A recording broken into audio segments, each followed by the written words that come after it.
Hey, it's Joe Amoia, founder and creator of GPSforlove.com.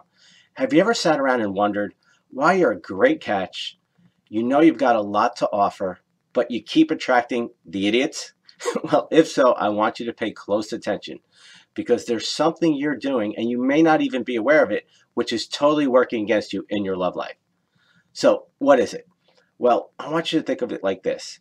If you wanted to lose weight and you went to the buffet, and you kept going to the sundae bar and you ordered a big ice cream, a bowl of ice cream with extra whipped cream and hot fudge and sprinkles and all that good stuff, and then you stepped on the scale the next week, what are the chances that you'd be losing weight?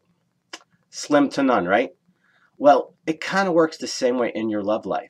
See, one of the biggest things you're doing, which is working against you, is you're saying one thing and you're doing another.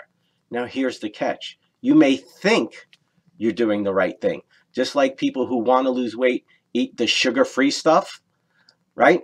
And then they eat tons of it, and then they wonder why they're not losing weight, because they just don't understand, because they've been sold a bill of goods by the food companies that, you eat this stuff without sugar, even though it's got all these other chemicals, and because there's no sugar, you eat more of it, and then you don't lose weight.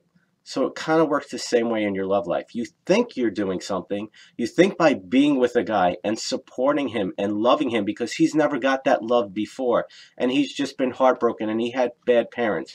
And I'm not sugarcoating that. I'm not saying that that's not a horrible thing. But it's your thinking that you're going to fix him that's going to change things is where you're going wrong. So I've got a simple philosophy. It's kind of, you want to know your end destination. And you simply want to say, is my actions, is my experience right now taking me closer to where I want to go? Am I making progress? Okay. This is about reality, not fantasy, not what you hope is going to happen, not that your belief that it's going to change, not the excuses for what's really going on, but really getting real, taking that mirror time. Because if you're going to create a great relationship, the kind of relationship you say you really want, well, then you've got to ask yourself this one question. Are my actions consistently in alignment with my desires? See, there was a time in my life where I was in a relationship and I was freaking miserable. And I was committing my life to this person. We actually made it to 28 days before the wedding, before the light bulb finally went off. And we both realized we were making a huge, huge mistake. But for 2.5 of those 3 years, the reality was, I knew I was making a mistake. Okay, my experience, the things that I was doing to try and save the relationship, to try and make her happy, to try and make the relationship work, was showing me that this wasn't going to lead to what I wanted. But I was in my fear. I was in my head. I was paralyzed by the idea that I might not find somebody better. Because as you know, my dad died when I was 15, and there was a huge void in my life when he passed. And so I wasn't really interested in getting married as much as having a family and having a son of my own, because I had such wonderful, cherished memories with my dad, and I wanted to fill up that void. But I was doing it in an unhealthy way, the same way that an alcoholic or a drug addict fills up their void with drugs. See, part of creating a great relationship is getting real, being honest first and foremost with yourself. So today I'd like to ask you to take some mirror time and really take a step back and say, look over your past and say, where have my actions not been in alignment with what I truly desire? Or maybe you're going through that right now. Maybe you say you want a great relationship and you're with an asshole. Okay, and you know you're with an asshole, but you can't get away from him because you love him, even though he treats you like crap. Or maybe you're with a guy who just never had that love, and so you want to be there. You want to be the light that's going to change things for him.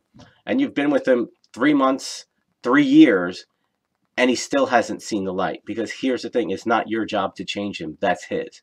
You can support him on the change, but he's got to do the work himself.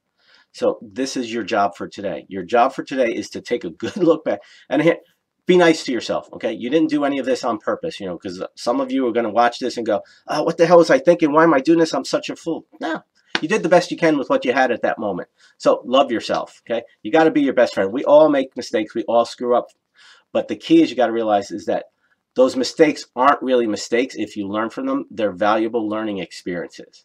But if you don't learn from them, you keep making the same poor choices and decisions. You keep chasing the guys where you go for the amazing chemistry, but there's no character, there's no integrity, there's no respect for you.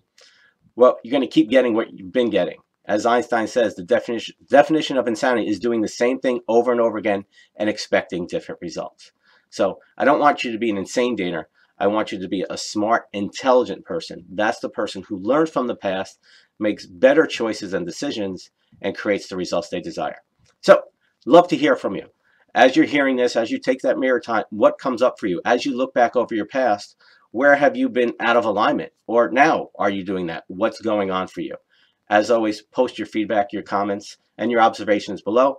Love hearing from you. And you got to realize when you share, the other members of the community relate. They see that they're not alone. And your experience may help them on their journey. That's what the GPS Love community is all about.